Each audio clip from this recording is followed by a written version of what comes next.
Hey guys, you're welcome back to the channel. It's your one and only Lady Jackson. So I didn't need to waste your time. This video is going to be a whole lot from myself to the housemates. Y'all can see that it's been over 24 hours since I last made a post.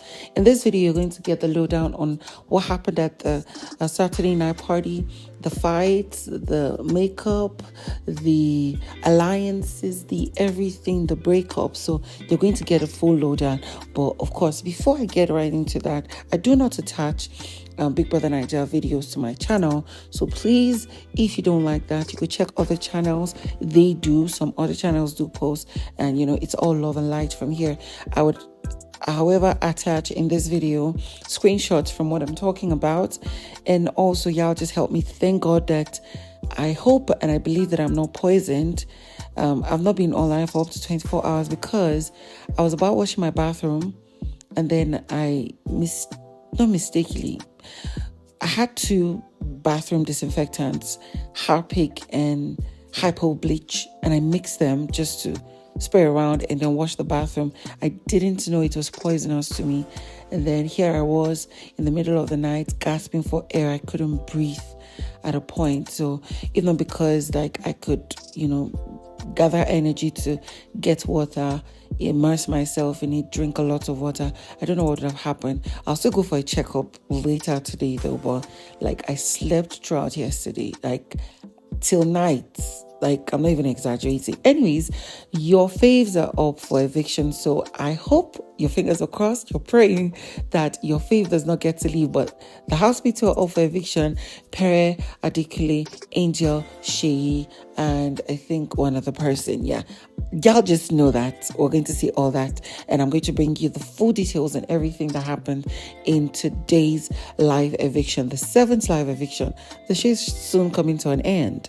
So in the light of love and light, if that means anything, this particular video we're going to do together. So did y'all see when the housemates were preparing for the Pepsi task, where Cece revealed and exposed that Big Brother allegedly, aside the 10 million they don't pay these people, for all these fights that we're fighting on this show, all of you that will come and fight me for your faves, and I'll be slamming your faves every day. You understand?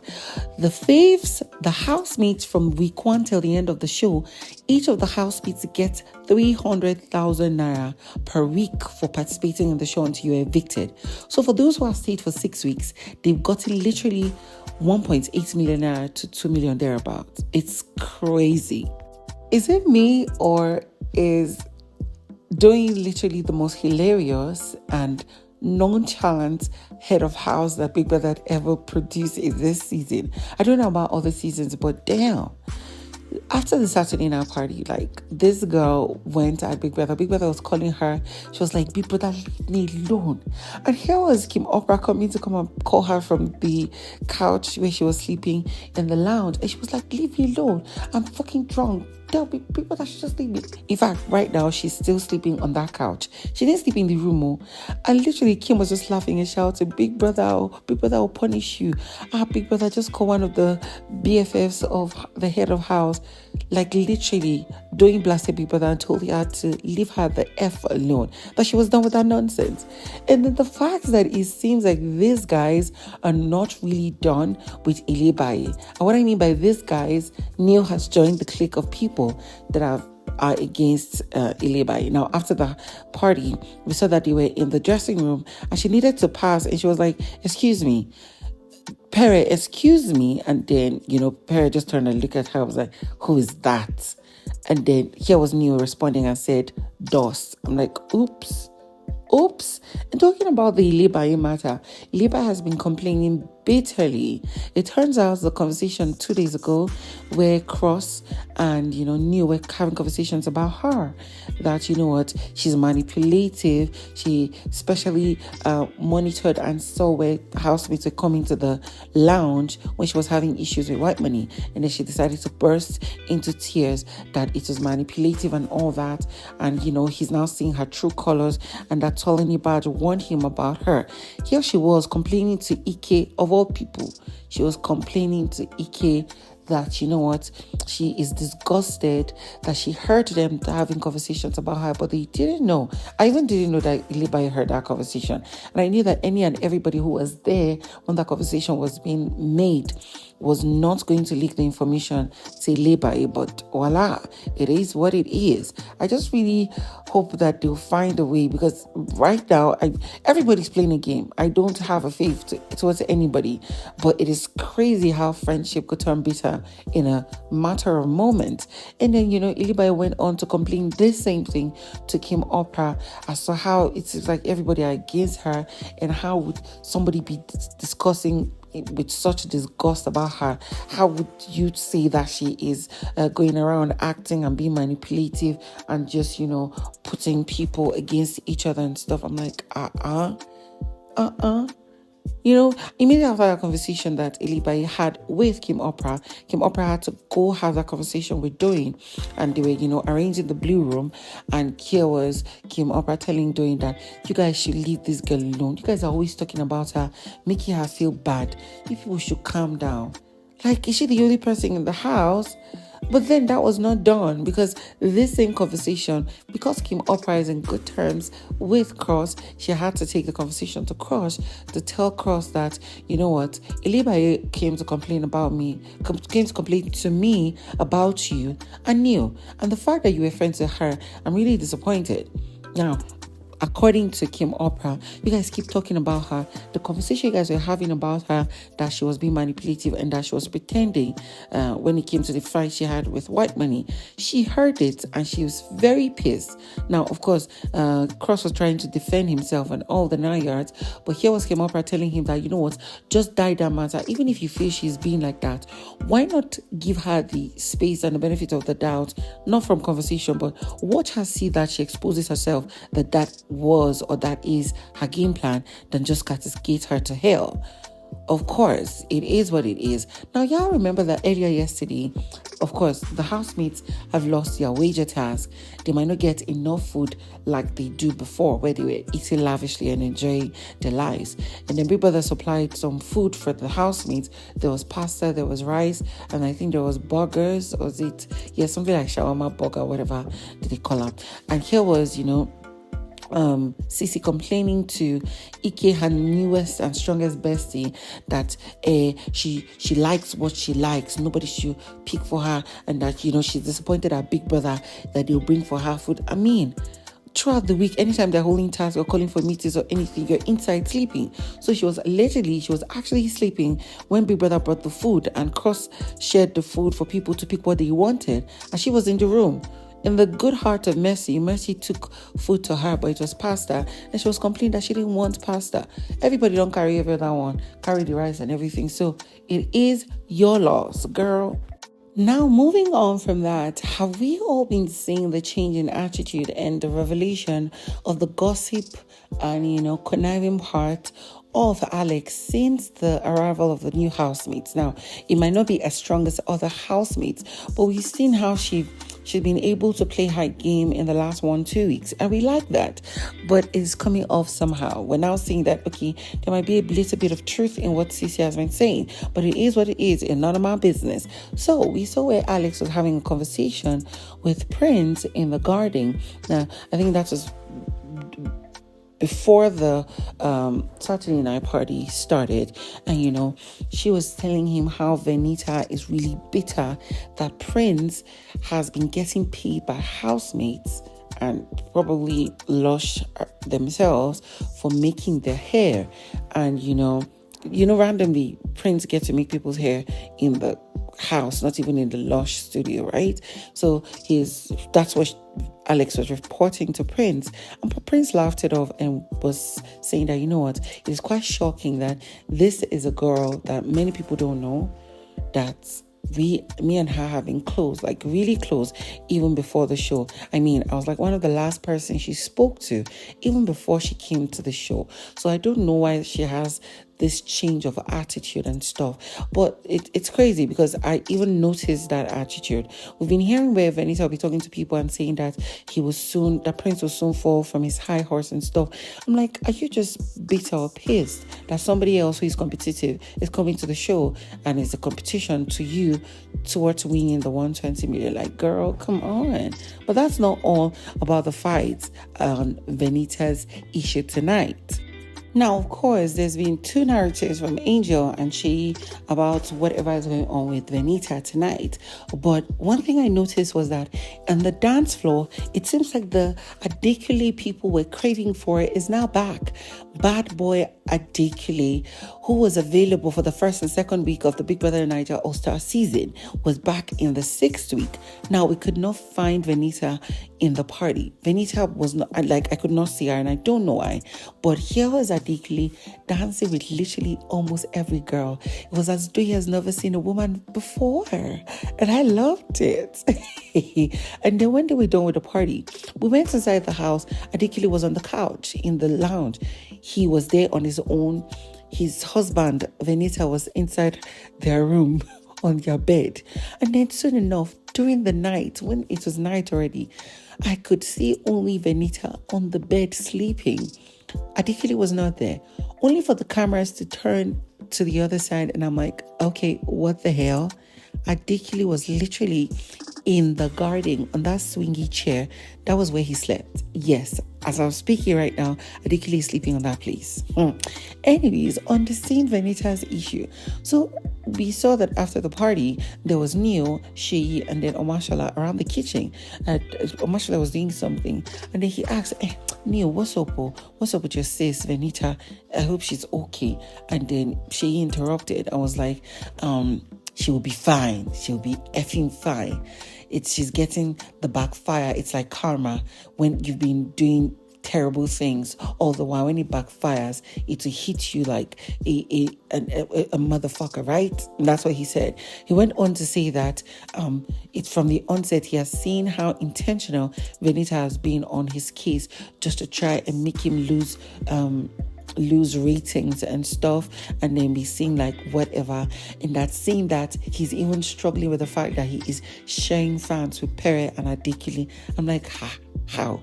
He went on to say that, after during the Adekunle season, his fans started supporting Adekunle and stuff.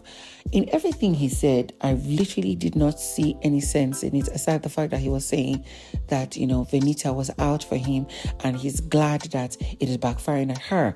Allegedly, Venita was crying in the room and she and Adekunle are literally not in good terms right now. They're allegedly on a break, but maybe that might be a breakup. But why do I feel like it's not going to be a breakup? Because Adekunle will still go back to her husband. To his husband, to his wife or whatever. It will still happen and people would still lose respect for him once more. Now, this crying that I'm talking about, that Venita allegedly cried, according to Angel, after the party, she was having a conversation with Habubu Samadina at the garden. It turns out Venita is still beefing her over the part of me stuff. And, she was talking about how who now nominated her man now.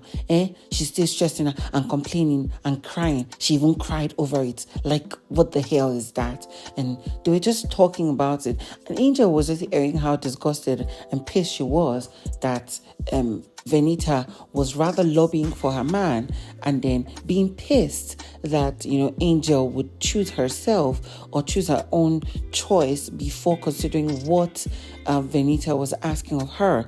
And of course, talking about the same Angel's issue, it seems like the male housemates are intentionally ganging over and upon, against, or whatever English you want to use, against Angel and Ilebaye. Now here they were in the same garden. There was Ike, Sheyi, there was Neil, and then there was Adekunle, and the conversation was about how Neil has written both Angel and Ilebaye off. First off, for Ilebaye's own, he feels like she's rather too manipulative and he's done with her nonsense.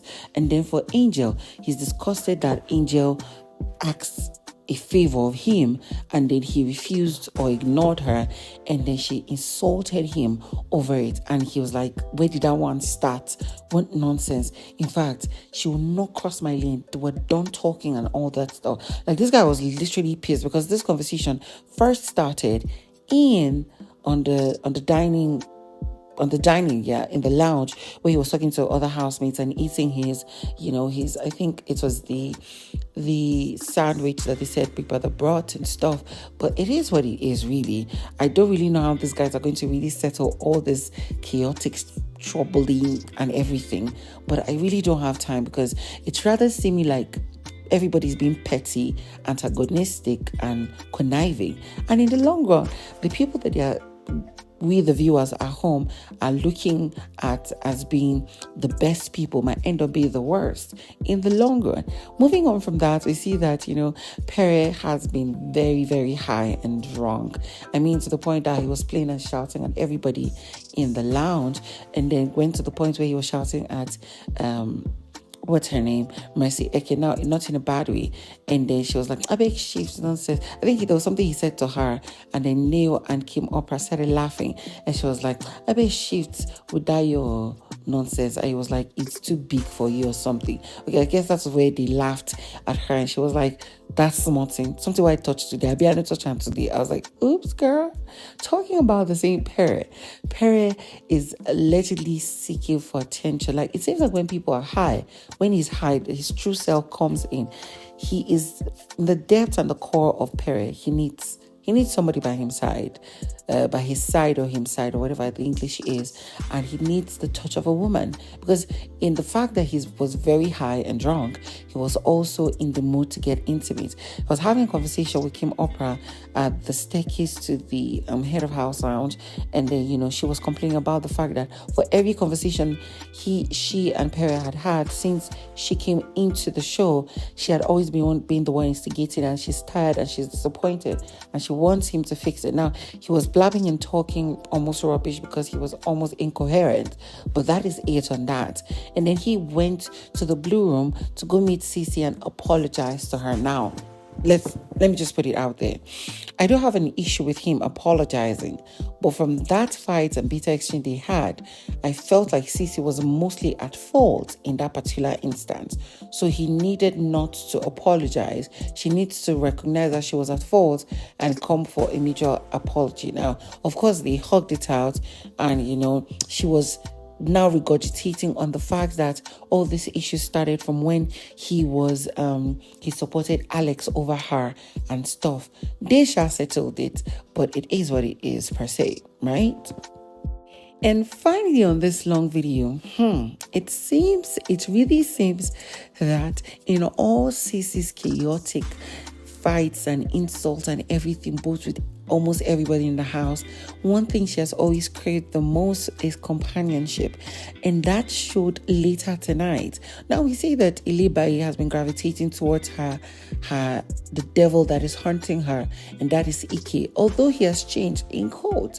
And then here she decided to sleep at the bed beside him, and they were having random conversations. Cece was beside him, he was in the middle, and Ilebaye and what's his name, Ike, were having conversation. Initially he was snoring and stuff. Now they were having conversation before that, and then she said she was sleepy. She turned and backed him, and he was hurt and disappointed that she did that. So he turned and was sleeping, and then started snoring. Anybody was touching him, but he was really snoring loud, and it was disturbing them. Now he adjusted and faced Ilebaye, and they were having subtle talks like lovers. It turns out that was pissing Cece off, like so much so that she started shouting. She turned out, was like, you guys should keep quiet, Jerry, let me hear what I'm trying to sleep here.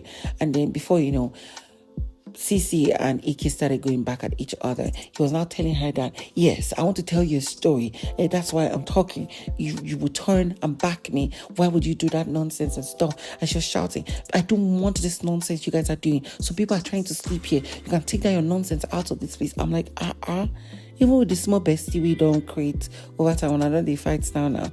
Soon, Ike was being calmed down by Ilebaye, and then, of course, Cece shouted at Ilebaye. She apologized, and it was coming as though she was domineering and being, coming off a I senior you and stuff attitude. But it is what it is.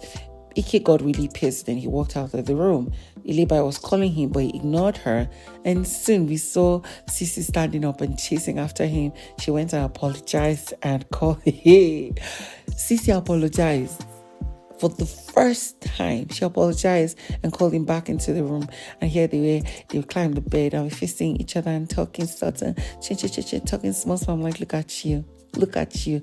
For me, boss has BITCH. See you the big now. She really likes the attention and companionship of Ike, and he liked hers too.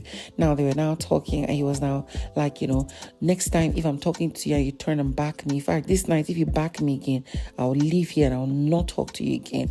And she was like, are you threatening me? He's like, yes. I'm like, oh, okay. What is happening here? This is giving me some kind of off vibe, but it is what it is. Enjoy your love story. Because damn. Anyways, guys, if you're new to my channel, please don't forget to subscribe, click on the bell button to have an education. And every post I make, share the comments down below, share this video so that more people can get to see. And this is probably one of the longest videos I've made on this season. And it is what it is. I hope you watched and enjoyed it. See you on the next one.